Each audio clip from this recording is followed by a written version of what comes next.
Well, good morning again, and welcome to the second half of the story that we began telling last week. And if you missed last week, I'd encourage you to go back to YouTube and watch it. I think it's worth your time. We left off last week on a cliffhanger, and we saw that our three main characters, Shadrach, Meshach, and Abednego, refused to kiss the king's ring by worshiping the 90-foot gold statue that he had put up and built because they identified the king's power as counterfeit in comparison to their God's power. They respectfully but confidently conveyed that they'd take their chances in being faithful to Yahweh. And this morning, we're going to pick up in Daniel 3 with verse 19. Nebuchadnezzar was so furious with Shadrach, Meshach, and Abednego that his face became distorted with rage. He commanded that the furnace be heated 7 times hotter than usual. And then he ordered some of the strongest men of his army to bind Shadrach, Meshach, and Abednego and throw them into the blazing furnace. So they tied them up and threw them into the furnace, fully dressed in their pants and turbans, robes, and other garments. And because the king, in his anger, had demanded such a hot fire in the furnace, the flames killed the soldiers as they threw the 3 men in. So Shadrach, Meshach, and Abednego, securely tied, fell into the roaring flames. I mean, this is probably a predictable reaction based on what we learned from the king last week, right? I love that Daniel included the detail that Nebuchadnezzar was so furious that his face distorted. Now that might just sound like an interesting detail that Daniel included to help give the story some color. But there's more to it than that. Like, we've all seen somebody John McEnroe out on somebody else, right? They get all red and it's so angry, their face just gets so twisted they don't even look like themselves. We've seen that. But the literal Hebrew there is the image of his face changed. And that's really, really interesting. Allow me to tell you why. What's interesting about that word image is that it communicates form in either appearance, how something looks, or function in what it does. And here's what I mean. If we go all the way back to Genesis, it's the same word for image that God used to describe the distinctiveness of humanity. In Genesis, when God says, "Let us make human beings in our image, to be like us. They will reign over," and then he lists all the cool creatures. In that usage, humanity's form was representative of its function. How it looked was representative of what it was supposed to do. Before sin distorted and disfigured the world, God's original intention was for humanity to rule alongside God as his viceroys, his image in the world, on this earth. The 90-foot gold monstrosity that Neb had erected is also called an image. So Neb has created an image in his own image. It's the same word. The king is attempting, under his own power, to replace the God of the universe. And that's why the last thing that we heard Neb ask last week was, "What God then will save you from my power?" When Daniel notes that the image or the form of Neb's face changed in anger, it is conveying that his rage revealed the distortion of his function as a ruler. It wasn't just that you could see that he was angry. He was revealing his ineptitude.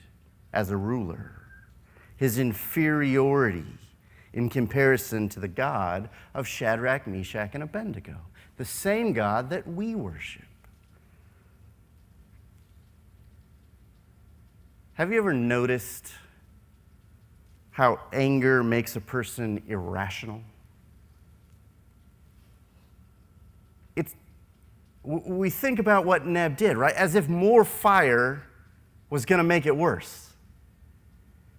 It's a furnace. It's the same furnace that they smelted the gold in to build a 90-foot gold statue. More hot does not make it more bad. That makes no sense. Angry people don't think straight. Now, if he really wanted to make it worse, if he really wanted to make a point and torture them, he should have lowered the heat. Treated them like a brisket. Drag it out. Make them suffer. You're just going to get it over with faster. Ooh. Okay. And not only that, but the king's haste to elevate the furnace temp made it dangerous just to be around. So his soldiers end up getting flambéed to death. But that's okay. It's okay though, right? Because they were just disposable grunts, right? Nope. And yet, another blundering overreaction, it was the strongest men of his army. For a guy who was hesitant to make an example out of 3 of his best administrators, he sure swung the pendulum full tilt to the other side of absurdity. And if that weren't enough, Shadrach, Meshach, and Abednego weren't even stripped, which might seem like a small detail to us. But you have to remember that this is an era where department stores haven't been invented yet. You can't just go out and get clothes this nice again. Right? If you recall, before Jesus was crucified, they made sure to strip him, and then they drew lots. They had a lottery for his clothes because good clothes were hard to come by. We get upset if we spill coffee on a nice shirt. But this was the equivalent of tossing haute couture pieces in the fireplace just to spite yourself because you're mad. And that's all amusing. But what does that have to do with us? You will inevitably find yourself in situations where you are at the mercy of the powers around you. It's going to happen. And you might get bound up by things that are stronger than you. When you're faithful in a secular world, you are going to encounter opposition. And often, I'll level with you, often that opposition you're going to face is led by objective idiocy. Because the secular world is full of people just trying to make a point, to support their own pride, to lift themselves up, to prove that their power's bigger than yours. And angry people, as we've said, don't think straight. The good news is that you don't have to fret because those who oppose our God will always be their own undoing. Remaining faithful in the face of the larger powers of the world is inherently sacrificial. It's why Jesus said, if you want to follow me, you're going to have to pick up your cross. It's a part of the package. Suffering is part of the deal. But just as is the case with Shadrach, Meshach, and Abednego, who is with you is far more important than who opposes you. Who is with you is far more important than who opposes you. And when you're in a situation in the middle of a conflict or a trying circumstance, it's easy because you're human to lose focus on what's actually going on. And that's why our faith community is so important. Did you notice that these three men went into the furnace together? That they remained together the whole time they were struggling in the same thing. They didn't play four corners in the furnace, right? They stayed together.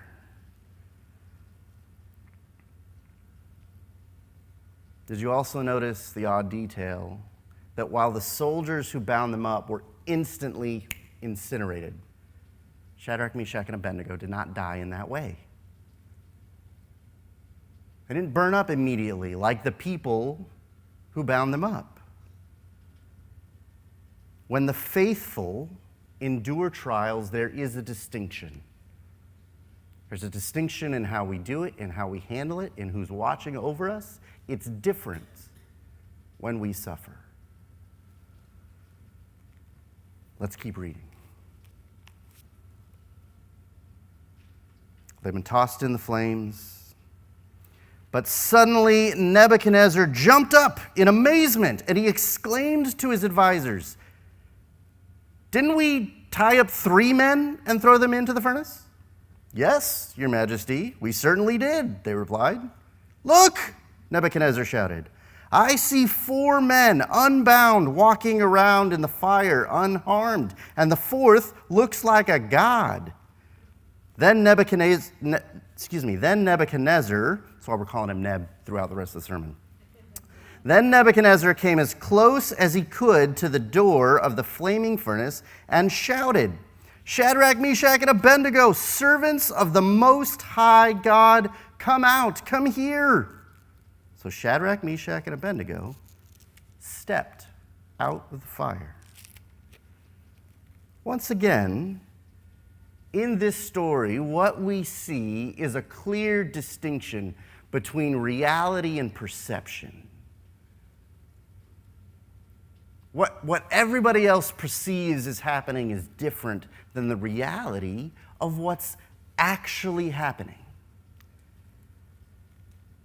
And this is comical to me. Neb's response makes me chuckle. It's all happening in real time. It's not like there was a delay. They bound them, they threw them in, and then Neb has to count. Wasn't it 3? Yeah. There's 4 in there now, and one of these things is not like the others. What's going on? That's funny. Now, scholars go back and forth about who that 4th person was in the furnace. And some say that it was an angel, and some scholars believe that it was the pre-incarnate Christ, the member of the Trinity before it had become Jesus, born as a man. And that's, just for your edification, where I tend to fall. I think that's where the evidence points. But regardless, it was divine accompaniment. And that's the important point for us. That's what is relevant to us. Because how we suffer is revelatory to the rest of the world. A suffering, faithful Christian suffers different than anybody else. And it's revelatory to the rest of the world. They don't understand it.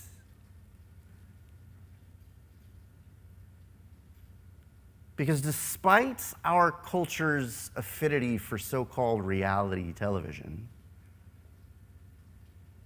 most people in our culture spend a considerable amount of time attempting to escape reality rather than engage it. They go to absurd lengths to avoid sitting in their suffering. Christians do it different.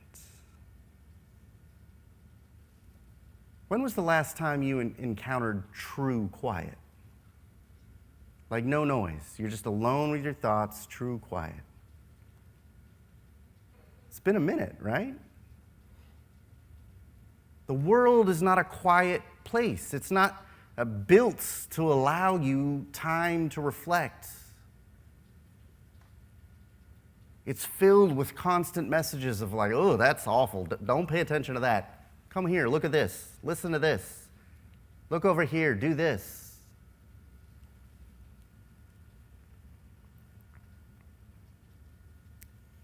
The life that the algorithms are attempting to cultivate for you is not pro-reality, it's pro-distraction.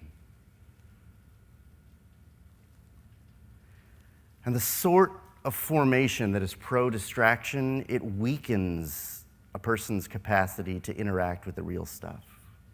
It's why when people who don't know Christ encounter suffering, they're knocked off their feet because they don't know what to do with that, and they haven't prepared for it. When we are living a pro-distraction life and not keeping our eyes on the Lord, it leads us to looking for who to blame instead of who we can rely on when we don't have the strength. Did you notice that God showed up in the suffering? It was in the suffering where God showed up. And what did King Neb witness? Those that he meant to make an example out of, to bolster his own image and form, were unbothered by his wrath. Unbothered, totally unbothered. That's astounding. They didn't fear the image of the king because they embraced the image of God that they were made in. Neb's image wasn't intimidating. He overheated the furnace and they treated it like a sauna. Do you notice the detail? They were walking around. They weren't cowering in a corner, just praying that it would be over.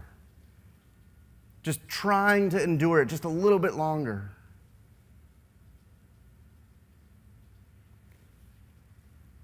I think it caught Neb's attention. I think they were playing games. I don't know. I wasn't there. But they were moving around in there and they didn't seem undone. Their faith and their willingness to accept God either saving them or not. Remember from last week, they said, we're going to take our chances. God's going to rescue us or he's not, but either way, his way is the good way. And their willingness to accept God's judgments on their behalf displayed both the glory of God's goodness and what faith can do. The only thing that the flames touch is what bound them.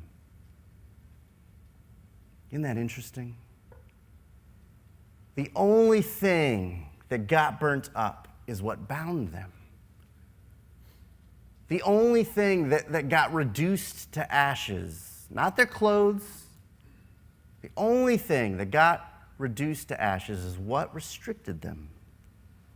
And sometimes the heat that we encounter is the source that God uses to remove what holds us back. And the king comes to the realization that Shadrach, Meshach, and Abednego's God really is greater than his, really is greater than him. We sometimes fall into the trap that we need to prove something for God. I've been there. I'm guilty of it. Sometimes we fall into the trap when we suffer that we need to prove something for God. Did the three preach a sermon on their way in? Nope. Did they shout, "You'll be sorry"? Nope. Did they make a really veiled, pointed social media post? It's hot out here. No. What did they do? They remained faithful and trusted God's outcome. They realized that fighting back in that moment wasn't going to accomplish anything. Now, to our ears, that seems passive. But when you know what's real, you see threats for what they are, and more importantly, for what they aren't. It's a matter of perspective. The insecure king who did everything possible to avoid embarrassment in an amusing turn has to beg Shadrach, Meshach, and Abednego to come out of the furnace. Right? He can't go in and get them. He can't send anything in after them. He has to submit and humble himself in front of everybody and ask them to come out. That's incredible. And did you notice how they came out? Did they run out going, ah? Nope. Coming, king. And they strolled out. So nonchalant. That's a power move. The story continues. After they casually stroll out,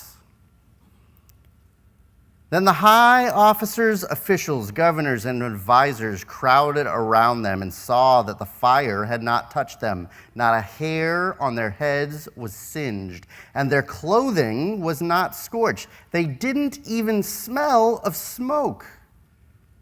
Then Nebuchadnezzar said, "Praise to the God of Shadrach, Meshach, and Abednego.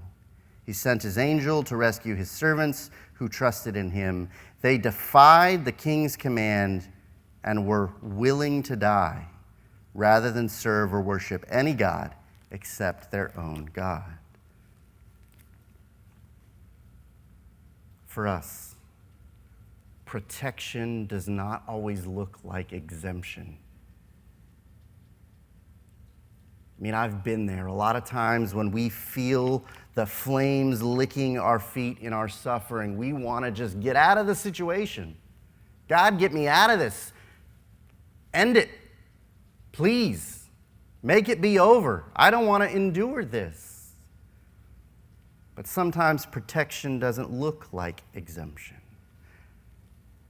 Our heroes were tossed into a heated situation, perhaps not unlike the one you find yourself in now, or if you're not in it right now, the one that you may encounter in the future. And they sauntered out, unscathed, unencumbered, and empowered. They didn't even smell like smoke. If you've been around a campfire, you know that's a miracle, right? Didn't even smell like smoke. And old Neb was gobsmacked, and he feels compelled to make another bombastic decree, because at least he's true to who he is. He says, "Therefore I make this decree.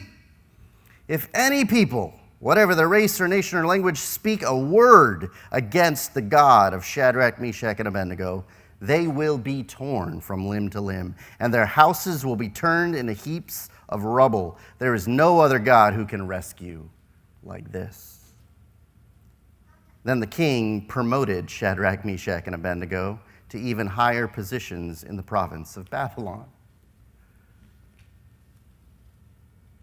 He's still trying to save face. The king is still trying to save face, but he has to acknowledge that there is no God who saves like our God. There is no other thing in all of reality who can bring meaning to what you're going through than our God, who can make it a part of your purpose, not just a thing that's happening to you. In his book, The Allure of Gentleness, Dallas Willard wrote, "It is only in the heat of pain and suffering, both mental and physical, that real human character is forged. One does not develop courage without facing danger, patience without trials, wisdom without heart and brain-racking puzzles, endurance without suffering, or temperance and honesty without temptations. These are the very things that we treasure most about people. Ask yourself if you'd be willing to be devoid of all of these virtues. If your answer is no, then don't scorn the means of obtaining them.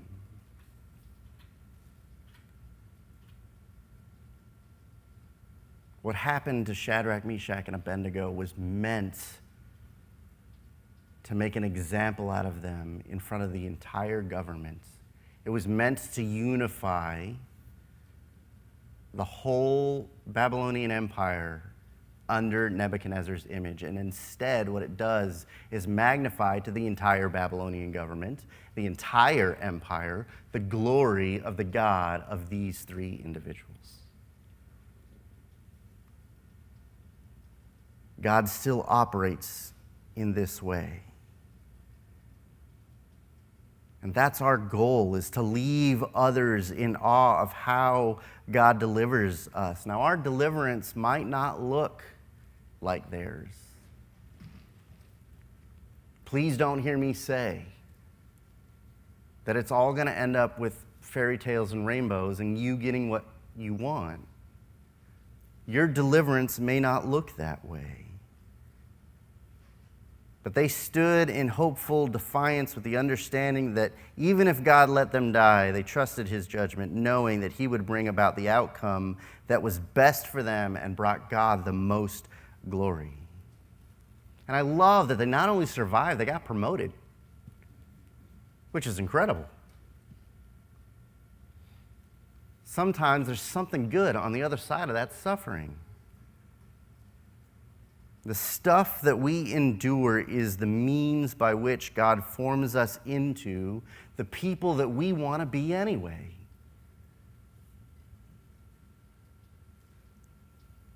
I don't know about you, but I want to be a person of courage and patience and wisdom. I want to be resilient and full of integrity.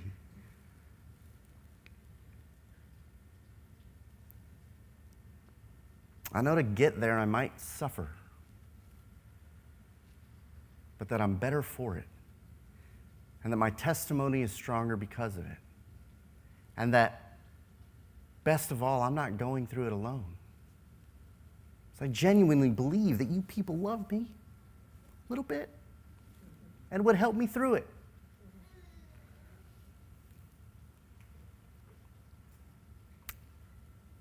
My purpose in telling this story over the past 2 weeks is to help us tune into what's real.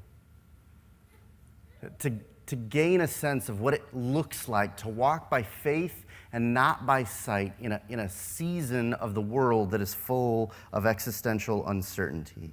And the table that we're about to approach is a testament to the most real thing in all of reality across all time. It is the intersection in which the God of the universe came to this planet and lived a human life to show us how. And didn't exempt himself from suffering, but showed us the glory that could come out of it. He suffered in a way that we never will, so that our souls would be safe for eternity. That's what's on this table. And that is what is being offered to you. That's what's real. Will you pray with me? O Lord of heaven and earth,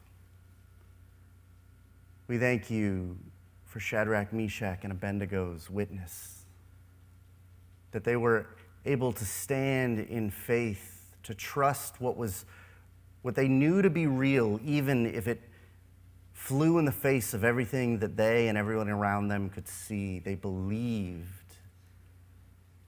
And their faith was rewarded by your glory being magnified in how you saved them. Lord, you are still a God who saves. Help us to trust you. Help us to trust you that what we endure is for our good.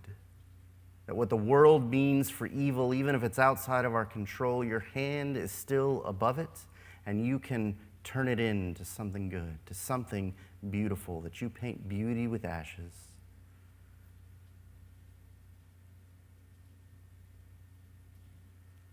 and you make miracles out of impossible situations. In Jesus' name we pray. Amen.